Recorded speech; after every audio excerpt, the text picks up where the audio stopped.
तालुक्यामध्ये एक विषय चालू आहे। इथल्या या सरपंचाला या धनाजी गोतसूर्यला ह्या डॉक्टर बाबासाहेब ह्या ग्रामसेवकाला धनाजी गोतसूर्य याला या संविधानानं जागा दिलेली आहे इथं या खुर्चीवर बसण्यासाठी। पण ह्यो सरपंच किंवा ही जे ग्रामसेवक आहे हे या खुर्चीच्या लायक नाही। कारण ज्या खुर्चीवर हा गोतसूर्य बसतोय त्या जागा कशा लेवलची आहे हे मला वाटतंय की 1857च्या काळातली इमारत आहे। या इमारतीमध्ये जवळजवळ 3.5 कोटी रुपयाचा निधी येतोय। हा निधी वंचितांच्यासाठी, दलितांच्यासाठी, मागासवर्गीयांच्यासाठी, महिलांच्यासाठी, अपंगांच्यासाठी, रस्त्यासाठी, पाण्यासाठी, ही लेकरं बाळ शिकण्यासाठी राज्य शासन, केंद्र शासन 15व्या वित्त आयोगातनं, डीपीडीसीतनं हा अनेक निधी येतोय।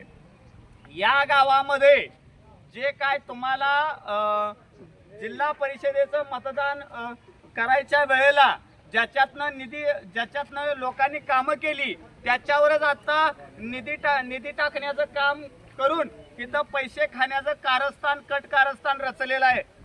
या ठिकाणी समाजकार्यातून सुद्धा काही गटारी असतील, काही कामं केले 1 लाख, 2 लाख, 4 लाखाची, त्याच्यावर सुद्धा बिलं ह्या ग्रामपंचायतीनं केलेली आहेत।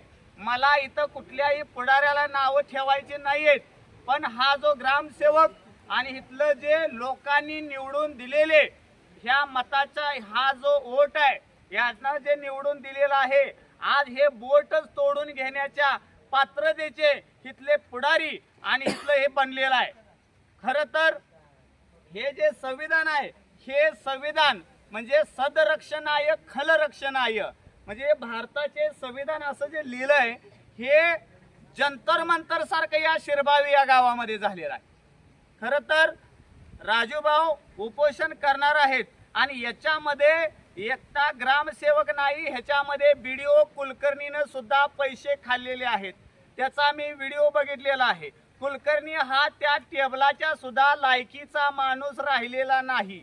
या कुलकर्णीची पेन्शन बंद झाली पाहिजे, म्हणजे म्हातारपणी काठी धरताना आपण भ्रष्टाचार किती केलाय ह्याची लायकी त्याला कळाली पाहिजे। आणि ज्या पुढाऱ्यानं या शिरबावी या गावातल्या ग्रामस्थांचं, गोरगरिबांचं जे घरकुलामध्ये 10-20 हजार रुपये प्रत्येक कामामध्ये दलाली करण्याचं ज्यानं काम केलेलं आहे, त्याचं कुटुंब असेल किंवा त्याचं राजकीय जे असेल, इथून पुढच्या काळामध्ये तुम्हाला कोणी विचारणार आहे? तुमची प्रॉपर्टी किती असू द्या, ह्या सगळ्या शिरबावी गावातल्या लोकांना धुळी समान आहे। कारण हा भ्रष्टाचार आहे। अरे डॉक्टर बाबासाहेब आंबेडकरांना, अहिल्या देवींना आणि छत्रपती शिवरायांना जर भ्रष्टाचार करता आला असता तर लय केला असता, पण ह्या लोकांनी आपल्याला काय शिष्टाचार घालून दिला आणि म्हणून हा भ्रष्टाचार थांबवण्याची वेळ ह्या गावावरती आलेला आहे। इथून पुढच्या काळामध्ये तुम्हाला सांगतो की ग्रामपंचायतीला निधी आला किती हे घ्या। ग्रामपंचायत हे बघा, केंद्र सरकार आणि राज्य सरकारचा एकूण निधी 2019 ते 20 साली 44,93,708 रुपये आले। सन 2020 ते 21 साली 28,20,714 रुपये। सन 2021 ते 22 साली 36,99,584 रुपये। सन 2022 ते 23 साली 37,04,480 रुपये। सन 2023 ते 24 साली 63,22,057 रुपये। सन 2024 ते 25 46,94,366 रुपये। सन 2025 ते 26 साली 72,94,002 रुपये। म्हणजे एकूण जो निधी झाला 3,32,03,15 रुपये 5 वर्षात। आणि हा निधी झाला शासनाचा 3.5 कोटी रुपये। या गावामध्ये जो बाजार भरतोय हे महिला बंधू आणि भगिनींच्याकडून जे 100 रुपये, 200 रुपये, 5 रुपये, 10 रुपये हे बाजारपट्टी म्हणून घेतले जाते, ते पैसे कुठं आहे? इथलं जे ग्रामपंचायतीचे जे गाळा आहेत यांचं जे पैसे येतात ते कुठं आहे? हे माझा त्यांना सवाल आहे। आणि महत्त्वाचं म्हणजे इथं जो भ्रष्टाचार चालू आहे हा भ्रष्टाचार मुळापासून उखडून काढल्याशिवाय आणि जन भ्रष्टाचार केलाय त्याला खुर्चीवरनं कमी न करता ते पूर्ण वसूल व्याजासहित वसूल केल्याशिवाय आणि गोत सूर्यला बडतर्फ करून जे त्याच्या खात्यावरती त्यांची जी संपत्ती आहे या संपत्तीची अँटी करप्शन ब्युरोकडे चौकशी लावल्याशिवाय आम्ही शांत बसणार नाही. आज म्हणतात की घुटुगडे बंधू बोलतायत. घुटुगडे बंधूंचा येत्या काळामध्ये या तालुक्यातला भ्रष्टाचार आम्ही काढत आहे म्हणून मारून टाकण्याची, जीवे मारण्याची धमकी सुद्धा येत आहे. पण तुम्हाला सांगतोय, या गोरगरिबांच्यासाठी माझा जरी जीव गेला तरी पण चालल. अरे रडत खडत जगण्यापेक्षा काय तर शाहीर म्हणून जगू ही आमची अवलाद आहे. त्यामुळे आम्हाला कोणी धमकी दाखवण्याची गरज नाही. इथून पुढच्या काळामध्ये 100% संविधानानं जे घालून दिले ते होईल. जय हिंद, जय संविधान, जय महाराष्ट्र. सर्वांना मैत्रीपूर्ण जय भीम. माझे नाव राजेंद्र मोहनवा. मी शिरगावमधला ग्रामस्थ आहे. तर गेले 10 वर्ष झाली आमच्या गावामध्ये सुरुवातीला मंगल पांडुरंग बंडगर ह्या सरपंच होत्या. त्याच्यानंतर त्यावेळीसुद्धा धनंजय गोतसुरे म्हणून भाऊसाहेब होता. काही काळानंतर त्याची बदली झाली. प्रत्येक 5 वर्षानंतर त्याची बदली होतीच. बदली झाल्यानंतर पुढच्या 5 वर्षानंतर त्याच घरातील बाळासाहेब तुकाराम बंडगर हे परत सरपंच झाले.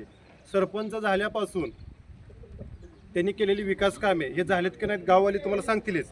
महाराज जगदाळे ओढा पाणी जाण्यासाठी 1,48,432 रुपयाचा त्यांनी रक्कम काढलेली आहे. पण ऑलरेडी त्याचं ते काम झालेलं नाही. तसंच मागासवर्गीय स्मशानभूमीसाठी पाईपलाईन करण्यासाठी 3,29,647 रुपये हा निधी त्यांनी काढलेला आहे. अद्याप ते पण काम झालेलं नाही. दीपक ओवाळ घर ते खर्डी रस्ता बंदिस्त गटार 50,048 रुपये हे पण त्यांनी बिल काढलेलं आहे. ठेकेदार दुसरेच दाखवलेले आहेत. ठेकेदार ओरिजिनल नाहीत. सांगोलचे ठेकेदार आहेत. शिरगावचे काय ठेकेदार आहेत हे बोगस ठेकेदार आहेत. तसेच मुकुंद होवाळ वस्ती ते धर्मा ठोकळे घर बंदिस्त गटार बांधण्यासाठी 1,49,447 रुपयाचा निधी काढलेला आहे. माने सरगर वस्ती येथे रोसंच बसवण्यासाठी 3,26,701 रुपया हे बिल काढलेलं आहे. मागासवर्गीय वस्तीसाठी कचरा कुंडी स्वच्छ करणे 1,68,251 रुपये हे बिल त्यांनी काढलेलं आहे. पोवाळ वस्ती येथे पाणी पुरवठा करणे 1,67,649 हे सुद्धा बिल त्यांनी बोगस काढलेलं आहे. सर्व जिल्हा परिषद शाळेला प्रोजेक्टर स्मार्ट टीव्ही देण्यासाठी जी वरून निधी आला आहे तो 6,07,701 रुपया तो सुद्धा अद्याप कुठल्याही जाऊन तुम्ही शाळेत जर चौकशी केली तर कुठल्याही शाळेत रोशनच प्रोजेक्टर स्मार्ट टीव्ही कुठल्याही शाळेत त्यांनी दिलेलं नाही. गावठाण मागासवर्गीयमध्ये सिमेंट पाईप गटार करणे 5,21,205 रुपये हा निधी काढलेला आहे. गावठाण स्मशानभूमीसाठी 2,73,800 रुपये हा निधी काढलेला आहे. गावठाण परिसर स्वच्छ करणे 2,22,425 रुपये हा निधी काढलेला आहे. आता आमच्या गावामध्ये अपंगाची तर संख्या भरपूर आहे. अपंगासाठी येणारा निधी हा 6 लाख रुपये. पण अपंगासाठी कुठलंही काम त्यांनी अद्याप केलेलं नाही. पाणी पुरवठा इलेक्ट्रॉनिक मोटर खराब झाली म्हणून त्यांनी 50,000 रुपयाची मोटर दाखवली. अद्याप ती मोटर आणली पण एवढ्या किमतीची नाही. परत विधवा महिलांना शिलाई मशीन वाटप म्हणून 3 लाख रुपये त्यांनी काढलेले आहेत. पण ऑलरेडी कुठल्याही महिलेला त्यांनी दिलेलं आहे. मग ह्याच्यासाठी मी स्वतः आमरण उपोषण व धोरणे आंदोलन शिरगाव ग्रामपंचायतमध्ये कार्यालयामध्ये गेले 10 वर्षापासून अनेक खोटी कागदपत्रे बनवून बोगस विकास कामे दाखवून ग्रामपंचायतच्या हिशोबात मोठ्या रकमेचा अपहार करून खोट्या कामाची बिले काढून अनियमितता केल्याबाबत लेखी तक्रार करून पुरावे देऊनही संबंधित मुख्य कार्यकारी अधिकारी गट विकास अधिकारी जिल्हा अधिकारी जाणून बुजून त्याच्याकडे दुर्लक्ष केलेलं आहे. मी 2-4 वेळा त्यांच्याकडे जाऊन आलो. मी दिलेल्या तक्रारीचं निवारण त्यांनी अद्याप केलेलं नाही. त्याच्यासाठी दिलेल्या चौकशी करून त्यांच्यावर गुन्हा जोपर्यंत दाखल होत नाही तोपर्यंत मी येणाऱ्या 27 तारखेला सांगोल्यामध्ये तहसील कार्यालयासमोर आमरण उपोषण करत आहे. गाववाल्यांनी पण सहकार्य आणि सांगायचा एकच विषय अजून आहे की आमच्या गावामध्ये 10 वर्ष झालं एकाच घरात सत्ता आहे पण अजूनपर्यंत आमच्या गावात ग्रामसभा एकही झालेली नाही. आणि त्या ग्रामसभेचे सिकंदर पवार हे आमचे मेंबर आहेत. त्यांना सुद्धा इथं तुम्ही विचारा किंवा लाईव्ह ग्रामसभा झाली का बाबा गावात सगळ्यांनी सांगा. झाले असेल तर झाले म्हणून सांगा. ग्रामसभा झाल्या का? ग्रामसभा झाल्या का? मी सिकंदर पवारला विनंती करतो तुम्ही येऊन सांगा. तुम्ही मेंबर आहात सांगा. ग्रामसभा अद्याप झाली का? मासिक सभा झाली का तुमची? नाही झाली. ग्रामसभा झाली नाही. मी मेंबर आहे. तुमचं नाव काय असं सांगा. माझं नाव सिकंदर पवार आहे. गेल्या 2-4 वर्षात एकही ग्रामसभा होत नाही. कुठलेही फोटो जोडून ग्रामसभेचं बाहेरच्या लोकांच्या सहाय्य घेऊन कोरम पूर्ण जाऊन त्यांची तीही केलं जातं आहे. अजिबात ग्रामसभा नाही. तंटामुक्त अध्यक्ष निवडत नाहीत. शाळेत सगळा हे आपल्या ग्रामपंचायतमध्ये सगळा 2 नंबरचा कारभार चालू आहे. तुम्ही ग्रामपंचायतीचे सदस्य आहे का? हा. म्हणजे ग्रामपंचायतीचं सदस्य असून सुद्धा हे नाही काय सुद्धा, मग काय तुमचं नाही, काही नाही तर झालं. चालत नाही का? आम्ही त्यांचे 8 मेंबर असल्यामुळे ती बहुमतावर म्हणजे त्यांचं तुम्ही काम विरोधी केलं जाते. पक्षात आहे. हा, विरोधी पक्ष. म्हणजे विरोधी पक्षाला या ठिकाणी धुळी समान मानलं जातं. गावात एकही रस्ताही नाही सध्या, त्याची बिलं सगळी काढलेली आहेत. आणि माझ्या माहितीनुसार गावात कमीत कमी 5 ते 6 कोटीचा फ्रॉड आहे आणि तो काढणारच मी. यात येणाऱ्या 27 तारखेला माझं उपोषण आहे. गावातली तर माझे बांधव सगळे शिरभावितले तर येतीलच, पण पत्रकार बंधूंनी पण ह्याच्यासाठी सहकार्य करावं ही एवढी मी विनंती करून थांबतो. दत्तात्रय माने, राहणार शिरबावी. आमच्या शिरबावीतून बनसोडे वस्तीला पाईपलाईन गेली ग्रामपंचायतची. त्याला कुठलंही पाणी येत नाही आणि पूर्ण घराला एकही नळ काढलेला नाही आणि पाणीपट्टी घेतल्याशिवाय इथं दाखला वगैरे काय ग्रामपंचायतमध्ये आलं तर देत नाहीत आणि इथं ग्रामपंचायत महिन्यातून एकदा ह्यांच्या सल्ल्याने इथं आम्हाला आलेलंही कळत नाही आणि गेलेलंही कळत नाही. आमच्या शेंडगे वस्तीवर पाण्याची टाकी बांधलेली आहे सरपंचांनी. त्याला अद्याप पाणी आलेलं नाही आणि पाईपलाईन जे पुरले त्या ते शेतकरी वापरतात. तरी सरपंचाला विनंती आहे की पाणी आम्हा शेतकऱ्यांना कधी मिळणार पिण्यासाठी, एवढीच माझी इच्छा आहे. अजून तुमच्या माझं नाव ओंकार जगदाळे, मी या गावचा प्रथम नागरिक आहे. 1 महिन्यापूर्वी रात्री 10 वाजता कॉल करून त्यांनी माझ्याकडून घरपट्टी आणि पाणीपट्टी 5,000 रुपये घेतली, पण त्याची कुठेही ग्रामपंचायतमध्ये नोंद नाही आणि त्याची पावतीही नाही. मग हा पैसा गेला कुठे? मी सुयश ताटे, शिरबावी गावचा नागरिक असून शिरबावी गावचा विकास दाखवण्यासाठी आम्ही पत्रकार बंधूंना बोलवलं आहे. तर विकास बघायचं म्हटलं तर आता किमान 11:30 वाजले पण अजून आमची ग्रामपंचायत उघडली नाही. हा प्रथम विकास. दुसरा मुद्दा, ग्रामपंचायतला फलक नाही. ग्रामपंचायत कुठं आहेच माहीत नाही गावातल्या लोकांना. इथपर्यंत गावाचा विकास आणि सरपंच तर बेपत्ताच. गावाला 10 वर्ष झाले त्यांच्या हातात सत्ता दिली आम्ही, पण अक्षरशः गावात सरपंच याची भानगड नाही. आला तर कुठं तर गल्ली बोळातनच, रस्त्यानं सरपंच आमचं कधी गावात येत नाही. जे काय हायमास्ट असतील, हायमास्ट सरपंचाच्या घरी जलजीवन योजना शिरबावीत पार पडली. नुसतं नळ आहे, खाली पाईपलाईन नाही. कधी पण उकरून बघायचं, जिथं नळ आहे तिथं पाईपलाईन नाही. नुसतं नळ काढून ह्यांनी बिलं काढली. ह्या सगळ्या ज्या काही योजना आहेत त्या ह्यांनी नुसत्या बिलासाठी राबवल्या. कुणाला बी उभा करायचं, फोटो काढायचं, काय बी करायचं, दाखल करायचं आणि बिलं काढायची. ह्याच्याशिवाय ह्यांनी दुसरं काहीच केलं. आणि ह्यांनी विकास फक्त घराचा केला.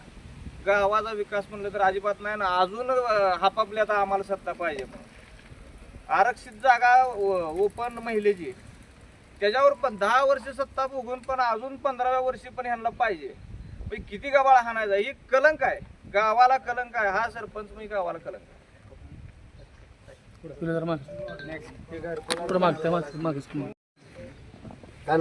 विकास दत्तात्रय बोडरे. इथंच आमच्या बोडरे वस्तीवरील जो वाट केलेली आहे, म्हणजे वाट पूर्णच केलेली नाही सध्या तर ती, तरी त्याचं बिल 98,755 रुपये निघलेलं आहे. आणि ह्या सरपंचाचा गिनीज बुकमध्ये रेकॉर्ड करावं की म्हणजे काम पूर्ण केल्या बाबतीत एवढं मी म्हणेन. राजेंद्र होवा. तर शिरभावी गावामध्ये असलेले जे आमचे सरपंच साहेब आहेत, त्यांनी शिरभावी गावाचा एवढा विकास केलाय की 55 वर्ष शेतकरी कामगार पक्षाच्या आबासाहेबांनी सुद्धा सांगोला तालुक्यामध्ये जेवढा विकास केला नाही तेवढा विकास आमच्या शिरभावी गावाचा 10 वर्षात आमच्या सरपंच साहेबांनी करून दाखवला. तो म्हणजे ज्या शाळेत लहान मुलं शिकतात त्यांना त्यांची प्रगती होण्यासाठी, त्यांना शिस्त लागण्यासाठी जो प्रोजेक्टर, स्मार्ट TV, कॅम्प्युटर, संगणक असेल जे मिळतात, याचा सर्व उपयोग त्यांनी स्वतःसाठी करून घेतला, ना की मुलांसाठी दिला. आणि त्यांनी स्वतःचा विकास इतका केला की 15 वित्त आयोगातून जो मागासवर्गीयांना निधी येतो प्रत्येक वर्षाला, तो निधी शिरबावी गावामध्ये न देता तिसंगीला पळून गेला. इतका विकास आमच्या शिरबावी गावाचा केला माझ्या सरपंच साहेबांनी एवढा विकास केला माझ्या शिरबावी गावाचा की मागासवर्गीयांसाठी मिळणाऱ्या कचरा कुंड्या, डस्टबिन सुद्धा खाल्लं त्यांनी, गटार सुद्धा खाल्लं. आमच्या घरी जनावर आहेत, ते गटारीच्या आतील घाण तर खातात, पण सरपंच साहेबांनी गटारच खाल्लं आमचं. मागासवर्गीयांसाठी जे मिळालेलं गटार होतं ते गटार सुद्धा खाऊन टाकलं सरपंच साहेबांनी. एवढंच नाही तर मागासवर्गीयांसाठी येणारा प्रत्येक निधी त्यांनी त्यांचा स्वतःचा एवढा विकास करून घेतला की आबासाहेबांनी 55 वर्षात त्यांचा एवढा विकास, सांगोला तालुक्याचा एवढा विकास केला नाही एवढा 10 वर्षात आमच्या सरपंच साहेबांनी 200 एकर जमीन खरेदी करून आमच्या शिरबावी गावाचा इतका विकास केलेला आहे. नमस्कार मित्रांनो, आम्ही शिरभावीचे ग्रामस्थ आणि या तालुक्यातले एक नागरिक म्हणून मौजे शिरभावी या ग्रामपंचायतीमध्ये आलेलो आहे. या ग्रामपंचायतीमधील जवळजवळ 200 ते 300 लोक आमच्या या सांगोला तालुक्यामध्ये आले आणि त्यांनी म्हटले की बाबा आमच्या या शिरभावी या ग्रामपंचायतीमध्ये भोंगळ कारभार आहे आणि आम्हाला न्याय मिळेनासा झालेला आहे. शिरभावी या ग्रामपंचायतीला जवळजवळ 3.5 ते 4 कोटी रुपये निधी येतोय. हा निधी जो काय सामान्य जनता आहे, त्यानंतर गोर गरीब कष्टकरी शेतकरी सुशिक्षित बांधव अपंग यांच्यासाठी दिला जात नाही.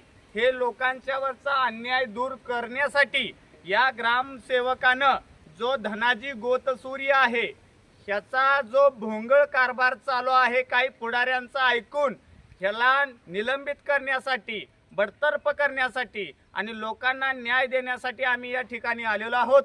आता या ग्रामपंचायतीमध्ये भ्रष्टाचार काय काय चालू आहे, आता जर समोर तुम्ही बघितलं तर त्या बिल्डिंगला कलर नाहीये. ही लोकच आता तुम्हाला बोलणार आहेत. माझी विनंती आहे की लोकांनी बोलावं. ये दीदी इथं ये, इथं बघ, उभा. रोहिणी राजेंद्र होवा. रोल म्हणल्याशिवाय घेऊन स्टार्ट म्हणल्याशिवाय दीदी बोल.